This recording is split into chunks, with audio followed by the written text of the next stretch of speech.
So what are some ways to involve customer as co-creators or collaborators in shaping your services or product experience? So for this question, I think I would like Mr. Samuel to take over for the answer. It's good to be here. It's good to see panelists of such vast experience. And thank you all for being here, listening to us and our expertise. Well, to answer your question, we at Nothing, we are a very new age tech consumer electronics space. Something that has very fastly evolved since its launch back in 2021. And the reason this happened is because we included our community members since the beginning. Since its inception, we have been very much involved with our community, building the community, and making sure that it's a very close-knit community to be helping us build the product that the consumers want. And it's not just a suggestion with respect to, say, having certain features on the product. It's more to do with completely building an entire smartphone from what they want. We recently launched a phone 2A, last year, and we co-created it with our consumers. This year again, we are co-creating another phone with our consumers, and that is the phone 3A. And it's underway, and this is the reason we see in a smartphone market, we have been able to be one of the highest, not just one of the highest, we were the fastest and the fastest growing smartphone brand for 2024. So yeah, I hope I was able to answer your question. Thank you so much, sir. I hope that you've got your answer. If you have any doubts, you can ask, sir. So moving forward with the question and answer format, I would like ma'am to please pick up a chit for me.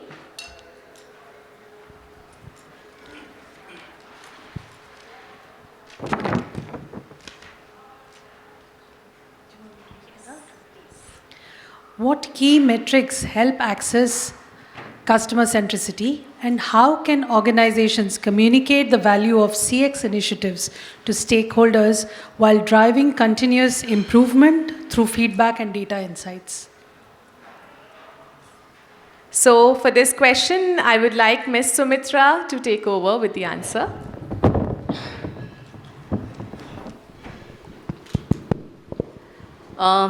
Thank you for that question, and good afternoon to all the lovely people sitting here. I hope everyone's awake after lunch and we're all ears to whoever's sharing their insights. Okay, and thank you Quantic for having me here with this esteemed line of panelists who I can share my insights and listen to their insights and take back with me. So yeah, to that question, I think one of the most common metrics that every organization talks about are customer satisfaction scores or customer effort scores, the net promoter score, or when we go a little more into the ROI bit of things, then we look at customer lifetime value that we get from the CX initiatives. Yeah, so some of those metrics I think are a part of our lives. In whatever we do, we try to bring look at the data coming from those scores and then realign our strategies and then talk to our stakeholders. So that's about on the first point. The second about how do you talk to your stakeholders about CX initiatives? So the hard truth is nobody really listens about customer experience as they would to say growth, money, revenue, how much are we getting on the table in terms of what's coming from the business. And CX, let's be honest, are the firefighters at the back end who are actually holding it all there, and what's coming to customers and how they experience the brand. It ultimately translates into all of that, right?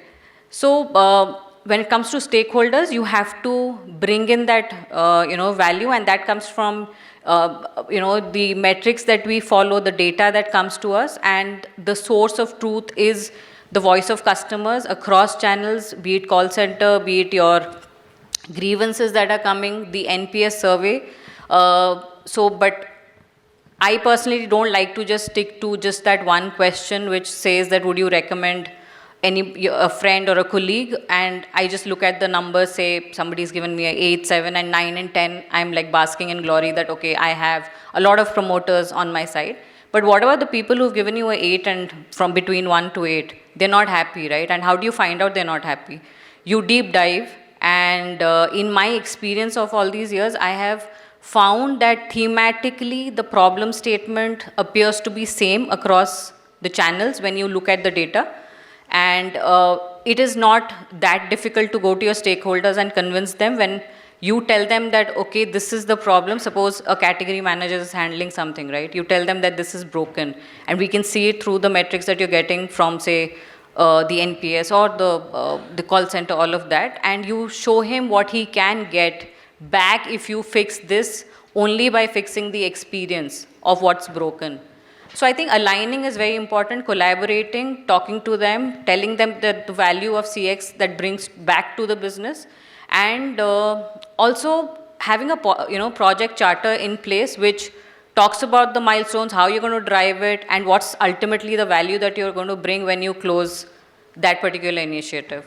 So that's what I feel you should bring on the table to convince people that this is a powerful force behind the actual business that we are running. And data is very compelling if handled intelligently.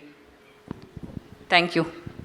Thank you so much, ma'am. So, ma'am, are you satisfied with the answer? Do you have any more questions? Yeah, please.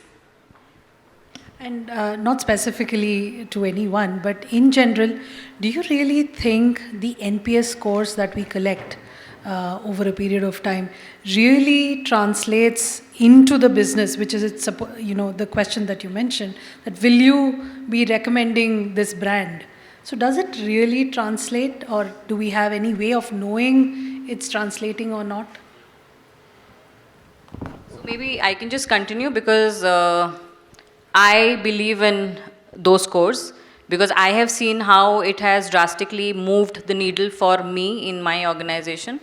And when I said I don't only like to bask in the glory of 9 and 10 and the promoters, I actually look at the data that's coming from 1 to 8, and there is a form that is sent to customers on every touch point of the journey, that what has broken. So say they have browsed the app, or they have had an interaction with, so OLX has sellers and buyers on the platform, right? So there could be different experiences when you are off the platform and you're dealing with them. Is there, anything that they got stuck during the transaction, so did the monetization funnel break at some point where they said, okay, I've tried enough, something is happening, the payment is failing. And then we suddenly see a drop in the funnel that, okay, today we haven't got as much that was projected. So why did that happen? Because maybe customers were rallying and telling you that this is the problem, and we didn't look at the data. But that data just tells you that that is broken, is why maybe that day's sales dipped. So I think going deeper into data and also looking at it every day of your work and connecting back with stakeholders, having those points discussed, also having a fix goes a long way in actually helping you solve it properly. At least I believe so. If anyone wants to. Yeah, so truly aligned and a very strong believer that NPS and the score reflects the real growth of the business. Only thing incremental which I want to add is that treat NPS as a lead indicator also. So that say if somewhere the score is dipping, then look at that as an indication. See, it's like a buffet. So NPS gives you buffet of information. Now it's up to the CX manager or respective lead to see how to use that particular information. So NPS gives that. And important is, one is looking at individual transactions, but in terms of looking at the impact, look at how different portfolios are doing in terms of their NPS. We have done various testing, and I'm saying from a lot of data analytics for last 5 years, that the good and the high-performing departments definitely have better NPS scores versus a not-so-good department. So just to add here, so like I believe like it has to be a kind of a multi-dimensional thing, primarily because of the reason that you should not only be looking at the quantitative aspect, but also the qualitative aspect. So where I'm coming from is like a few years back, so for one of the luxury hospitality chains, so when I was working, so one of the hotel which was having almost, I would say, a 5-star rating from every guest which was there. So one fine day, we found that that particular hotel has been rated 2 point something, and everyone was like on their chairs in terms of like why that thing has happened. When we went and we drilled down in terms of the comments, so the comment was that the road from the airport to the hotel was broken. So that was the reason. So like again, you need to understand also like just by looking at the numbers, you just can't take the decision that whether your product is failing or not. But the qualitative aspect has to be taken into consideration also.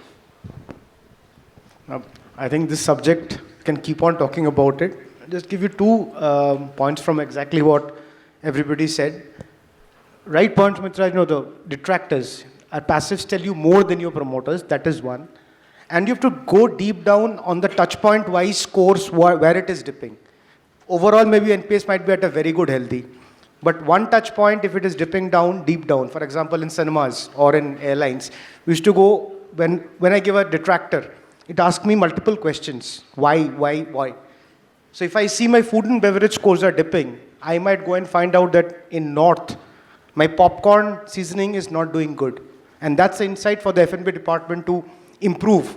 And we've seen that taking actions here has improved the NPS score. So that is how you analyze the data deep down and then work upon it.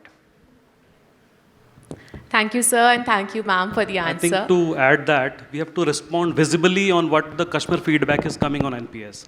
So you have so many feedbacks coming up. Unless you work on that, there is no point of having the NPS and the CSAT. We have to work visibly on that. Hi, this is Parth. I'm from Royal Enfield. I think very valid points were said that detractors tell you more about the information that we need. I think there's one more area that we all need to look into is the customer churn rate, the people who have left us. So I think they are the ones who will really tell you whether they left us because of our lacks in experiences or is it someone who's doing a little better than us. So it's time that companies should also look into the exit interviews, the people who have exited out and are not using our products anymore. Let's also look into them, then why they have left us and what's the reason. Because detractors are the ones who are still using our products, perhaps not happy with us. But the ones who have really gone, I think we can get a lot of information from the experience perspective that what has gone wrong there. So churn, retention and churn management, getting back the lost customers. That's right.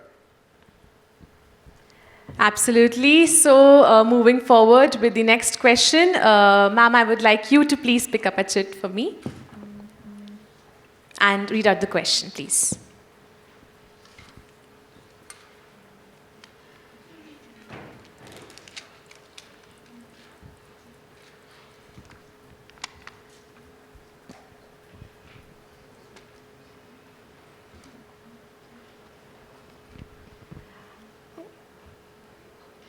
What role does storytelling and sharing customer success or failure narratives play in driving internal cultural change? For this question also, I would like Ms. Sumitra, ma'am, to please take over for the answer. Sure. So as much as, all of us do a lot of work, right, from say the daily ops bit to handling calls, the resolutions that we give our customers to handling NPS, etc. So, but the people, who are actually doing all of that, there are a lot of stories to tell because they're the people who are actually talking to these customers, understanding what's gone wrong, what's breaking, all the feedback that we're collecting, we're looking at all that information. But as leaders, I believe we have a lot of capacity and the capability, in fact, to to take that CX flame across the organization and also infuse that kind of enthusiasm and drive it within the entire organization from a customer centricity point of view. And I would probably, in a nutshell, just say that there's one statement that I truly believe in, which is start, in and out. So you have to start within to first, and also drive it from the top as leaders to then take it to the organization and tell those stories and create those narratives. And I don't think it's just on the positive outcomes. It has to be both. And it doesn't also have to be very fancy. You can put it in your daily, your operations by just giving a shout out, having appreciations, having, customer-centric campaigns run. I mean, these are some of those normal things that we already do, right? And just having, just communicating, investing in systems, processes, not just having the manual way of sharing those appreciations or those stories, but why not, if suppose a fields person is going, a sales guy is going on the field and interacting with many, say, dealers or any buyers, why can you not have the survey that's, why can you not empower him with that kind of a survey or an input which the dealer can just kind of give it then and there, where he feels happy about the testimonial, he comes back, shares that. You have, obviously, everyone has their all hands, their town halls, you start publishing those stories. So that's about the positive bit also, but what needs to improve when we have those hard facts and feedback coming from customers, those should also go out in terms of the areas of improvement. So I think I really believe that it does play a great role in driving that change culturally from a CX point of view. The more you start sharing those stories, it trickles down in the organization and everybody starts to believe and accept those and take ownership on those and feel a part of the entire, scheme of things. Perfectly answered, ma'am. Thank you. And moving forward to our next table, I would like sir to please pick up the next chit and read out the question for me.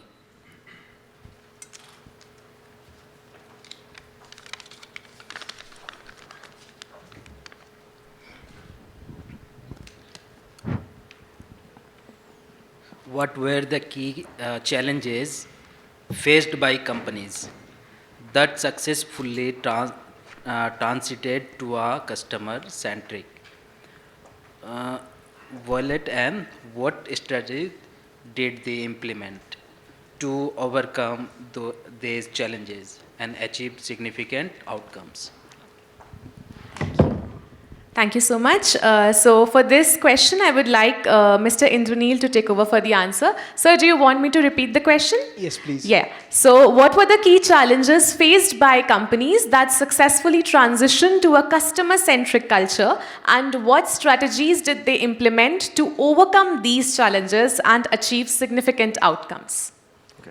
Firstly, thanks for the new format. It's very different from a moderator-led panel. So, okay, to come into the question, one of my bosses, probably 17, 18 years back in my career, said one thing which I still believe very firmly: what we sell is the product, what the customer buys is the service. Once organizations start thinking beyond ROI, profit, they need to understand that why are they here? Who is buying your products or your services? It's the customer.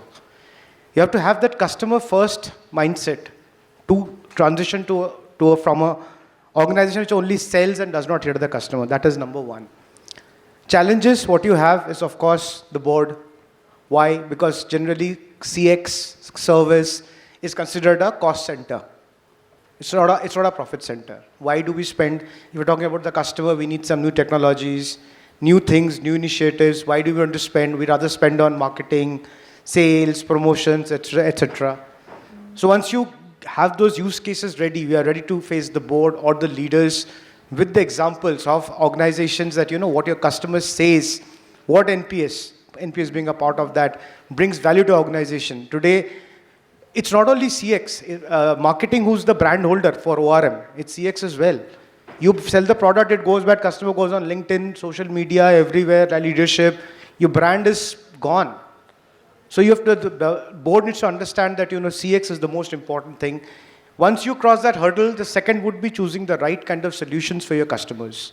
You just cannot think that, okay, conversational AI, Gen AI, agentic AI, it's going on, fad. Let's just implement it mindlessly. Let's not do that. Think about the customer first, what they want. They want solution to their problems.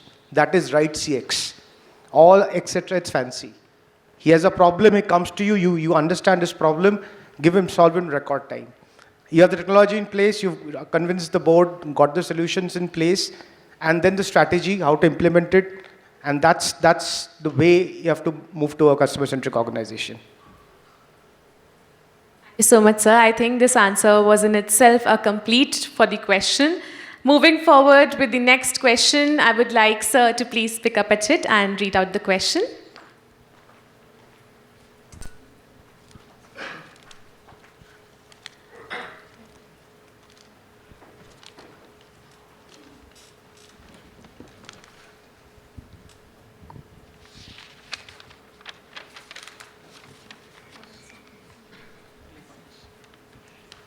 So, what are some early wins organization should aim for to build momentum in a customer-centric journey? Thank you. So for this question, I would like Mr. Amit to take over for the answer. Sir, do you want me to repeat the question? Please, please. Yeah. Please do that. So what are some early wins organizations should aim for to build momentum in a customer-centric journey? Okay. I think to start with, the organization must focus on the FCRs. So FCR is first contact resolution. Every organization, they need to have the expertise over the basic questions in their call centers or the agent ones. Whenever any tools comes up, they need to have the information first.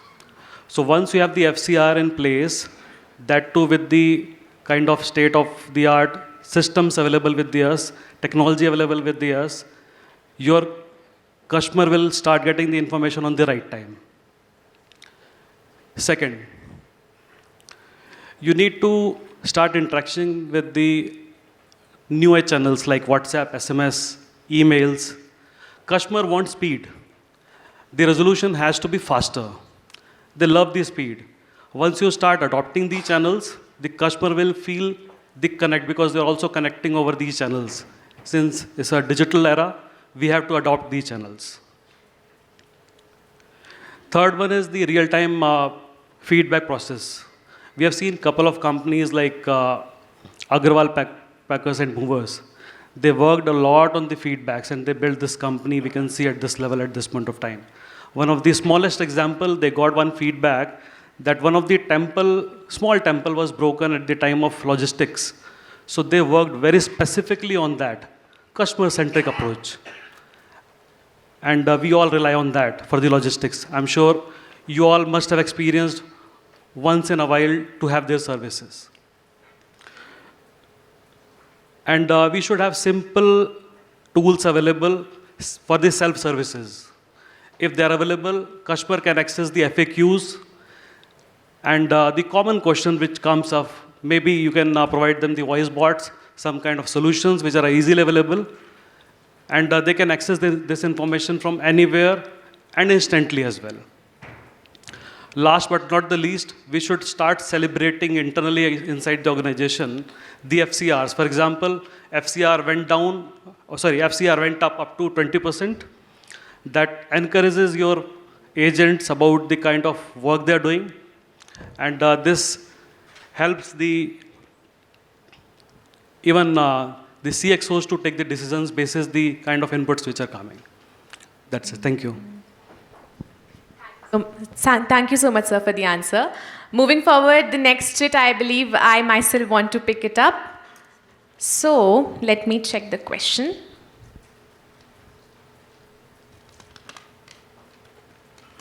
So the question is, how do organizations measure and evolve their voice of customer VOC programs to truly influence product, service, and experience design?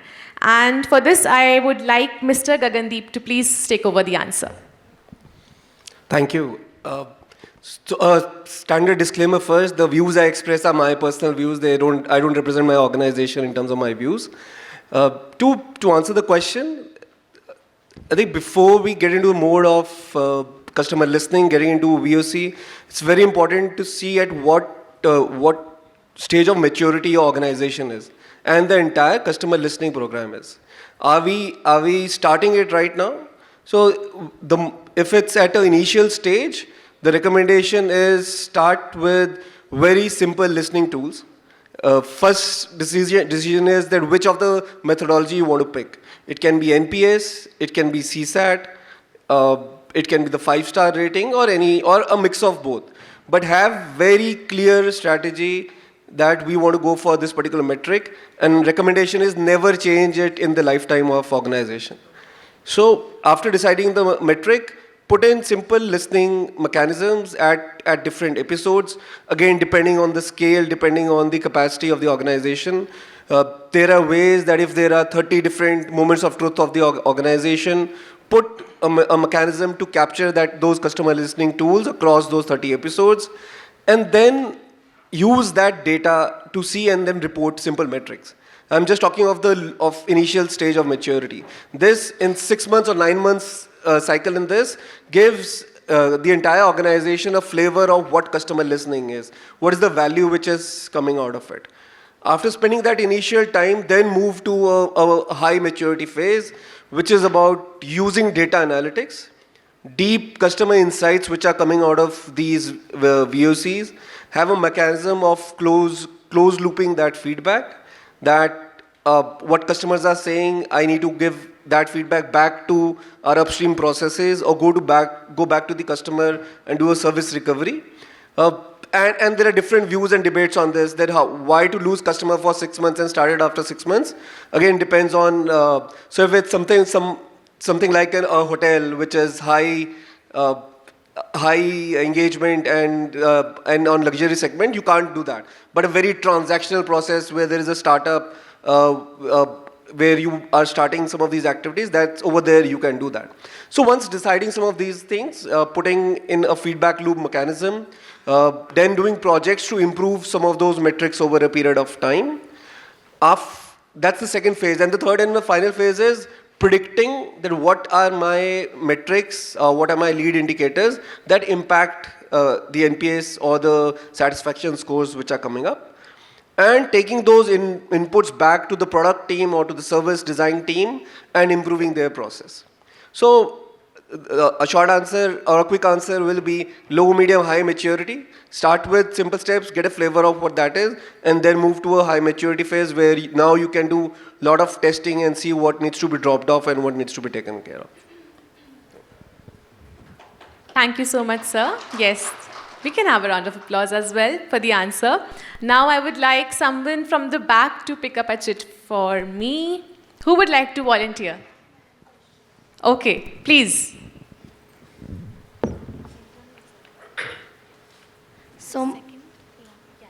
So my question is to Indranil sir.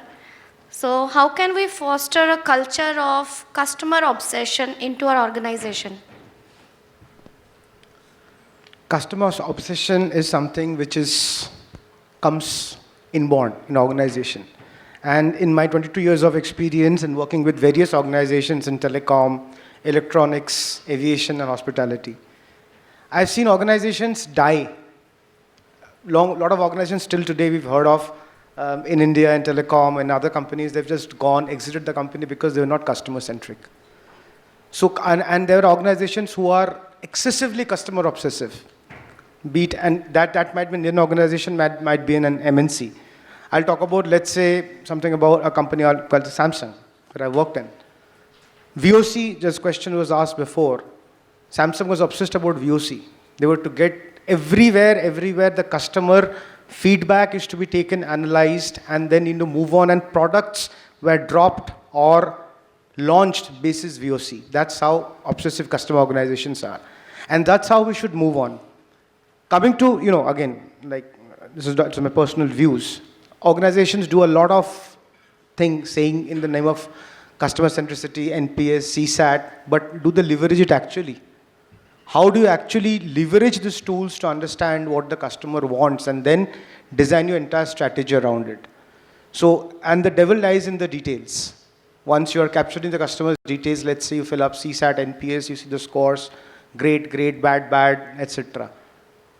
Once you have, in every NPS, what most of us skip is that something called remarks. There's an open text column where you should write. And probably you've given something on the scores, but written something down in the remarks. Organizations, once they start going to those details and have the strategy around that, that's how customer-centric observation will become. Does it answer your question? Thanks a lot, sir. Now moving forward, I would like ma'am to please pick up a chit for me.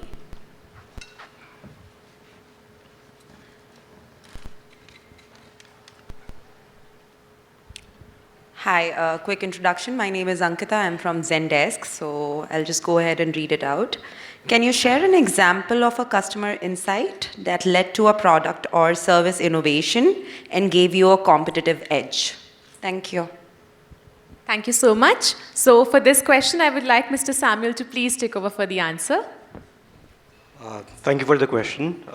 I'd like to go back to the time when I was at Milk Basket, and there were influx of grocery delivery apps being launched in India. And when we all talk about VOC, learning from VOC, looking at the scores, all of it matters a lot. So when we started off, we were a very small company catering to, say, 100-odd customers during the wee hours of the day. And so we used to take orders up until, say, midnight, and then the delivery happens between 5 a.m. to 7 a.m. And during the summer days, we realized that we started getting customer request of having to ask delivery boy to ring the bell so that they are aware of whether the grocery has arrived or not. And initially, it was just a couple of requests. However, when we started increasing to multiple societies, we saw a similar kind of request from multiple societies. Now, this is where the VOC, looking into the VOC and understanding as to what does your customer exactly want, you'll get that detail there, similarly to how the details. And then we opted for productization of that feature. What we did was that we introduced a feature in the app wherein the customer now has the ability to select whether they would want the delivery boy to ring the bell or not. Because for some consumers who did late night shifts, it was not feasible for them to have somebody ring the bell early in the morning. But for somebody who was an early riser, it would make much more sense. So we introduced this feature in the app, and that gave us a very good competitive advantage over multiple competitors that we had during that time, which led to, say, productization as well as customer delight. Thanks a lot, sir. I hope this answered the question. Do you have any more questions? No? Great. So moving forward, I would like sir to please pick up a chit for me and read out the question. Okay, so please open it. So the question is, the role of C-suite in championing a customer-first mindset. This is the question, and for this I would like Mr. Rajesh to please take over for the answer. Well, it's a very nice question. We have been talking about two words for the last 30 to 35 minutes now. First, customer, and second is about how we should be able to help them. And in any organization where we work or we work for, the things are driven from top to bottom. It's a C-suite who is actually supposed to take decisions for the business, for the customers, and for everything. Now, when these C-suite people are taking decisions, they should ensure that we have a clear vision laid down for our employees, for our different departments. They should work in sync to ensure that the customers' needs are being prioritized. Once we are able to capture the information, the data from the customers, what exactly they are not liking about our product or our services, that should be used as an input by them for the marketing campaigns, which will again further lead to business growth. So things work in sync. If we are not able to satisfy customer needs today, believe us, the customers will never let the business grow. So that's how I look at it. So C-suite plays a very, very important role. It is these guys who have to take the decisions.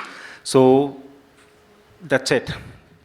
I hope this answers. If anyone has any question further. Does anyone have any questions? I'd just like to add on to this.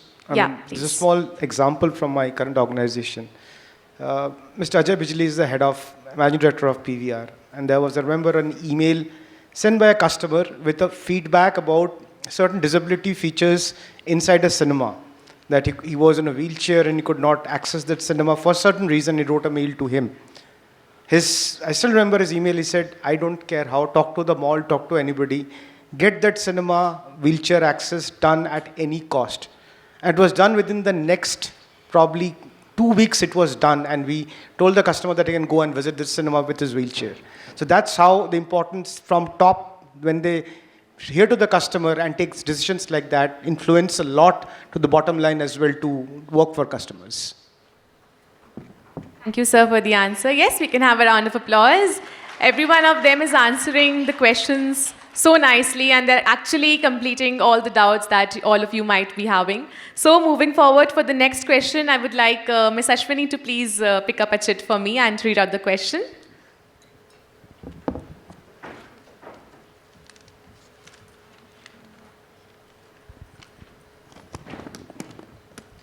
So the question is, how do you ensure that customer centricity becomes a boardroom priority and not just an operational agenda? Okay, for this question, I would like Mr. Dilpreet to please take over for the answer. So I would say talking about making the CX strategy sitting in boardroom is something equivalent to kind of giving swimming lessons sitting 500 meters away from the pool. So you have to be very much on the ground in terms of understanding what are the pain points of the consumer, and how that can be done is like, firstly, I believe like today one of the biggest problem with most of the brands is like they are focusing more on the economics and not on the emotions.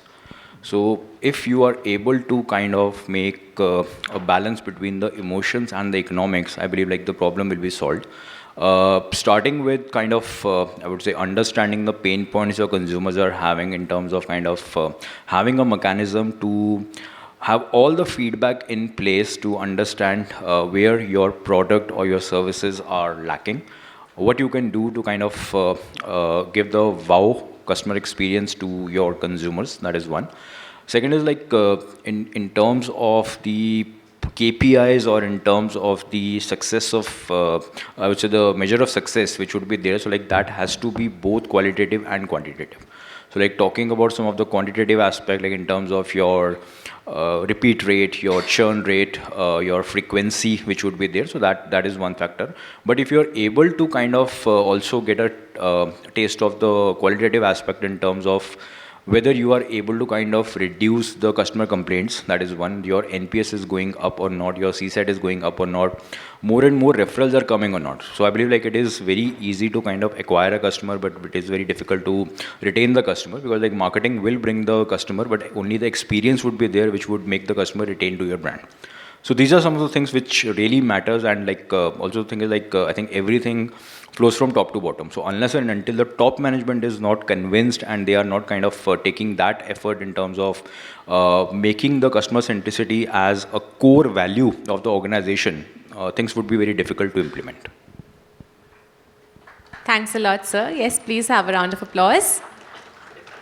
Moving forward, I would like ma'am to please pick up a chit for me and read out the question.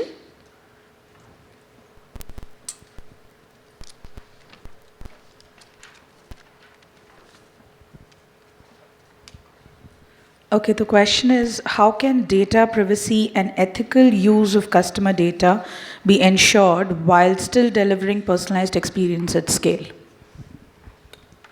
Thank you so much. For this question, I would like Mr. Amit to please take over for the answer.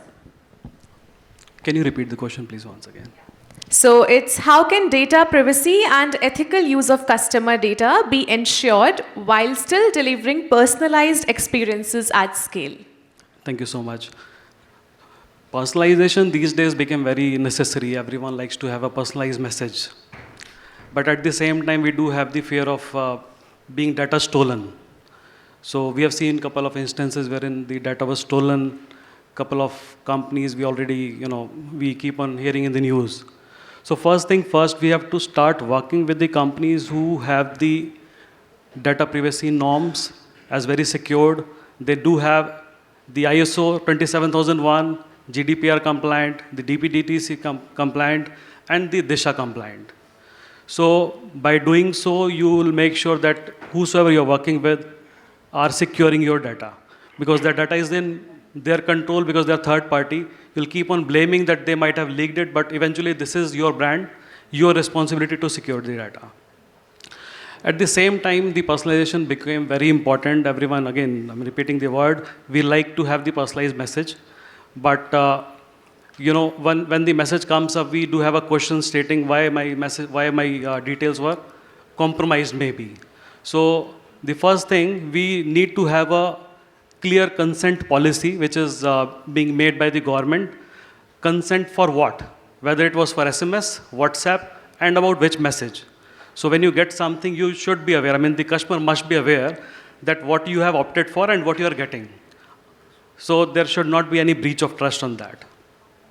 Second, the organization must ensure the data either masked or encrypted by the way the latest technology works. For example, AES 256 has very, very secured, encrypted way of protecting the data in the REST. So when you're talking with any of your vendors, you should ensure that they are following that. Yeah, that's it. That's it from my side. Thank you so much, sir, for the answer. I hope this cleared the question, ma'am, or do you have any doubts? No? Great. So moving forward, let's take someone from the center. Sir, please, can you pick up a chit and read out the question?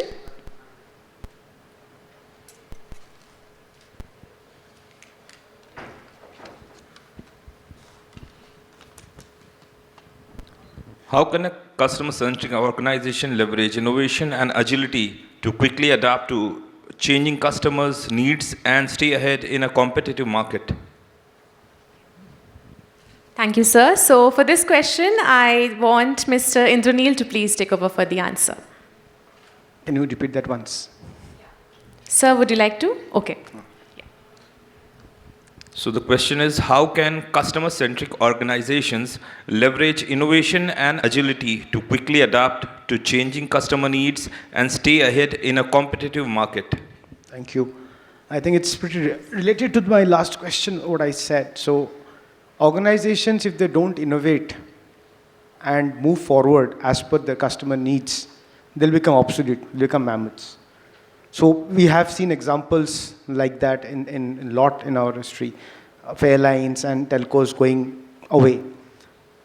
But there's also a very big question here that technology innovation, there are many technologies available in today. AI being the biggest buzzword currently, conversational gen, agentic. Choosing the right technology, right implementation of it with the right needs, with the right outcomes. What do we need? Today I can just go ahead, pick something off the shelf. Salesforce has it. Every organization probably I come across is coming across with an voice bot or a chatbot solution. I need to have the first use case defined. Why do I need it? Do my customers need it? And what benefit will I get out of it? One, of course, is cost reduction. I can reduce my contact center headcount by XYZ numbers. My management will be very happy. How happy will my customers be? Will be able to get their answers from my chatbot or my voice bot? A voice bot can answer today what I honestly feel. Today, a voice bot or a chatbot, we evolved a lot since began about 5-6 years back. But we are not still 100%, we cannot rely on AI for our customer grievances or issues. Queries, yes, but there should be a hybrid model where wherever is the customer is getting probably stuck in somewhere in an AI loop, it should come to a human one. So that's the use case for innovation. You look at the cost, look at the use case, look at the customer demands, and then implement it, and that's how you will stay ahead in the race from other organizations, and don't forget to listen to the customer. So I just want to see a show of hands. How many have been to PVR cinemas? Any point of time? Pretty much. Have you seen PVR evolve? If you've gone to cinemas recently, if you see, the moment you walk into a PVR cinema, the first thing you'll see is a movie jockey chatbot poster.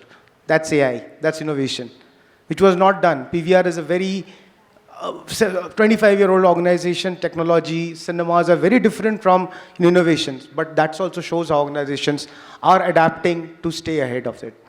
I hope that answers my question. Thank you so much, sir, for the answer. I believe that everyone has some questions now to ask. So the floor is open for questions. If any one of you might want to ask anything about this discussion, please let me know. You can raise your hand and then, yes.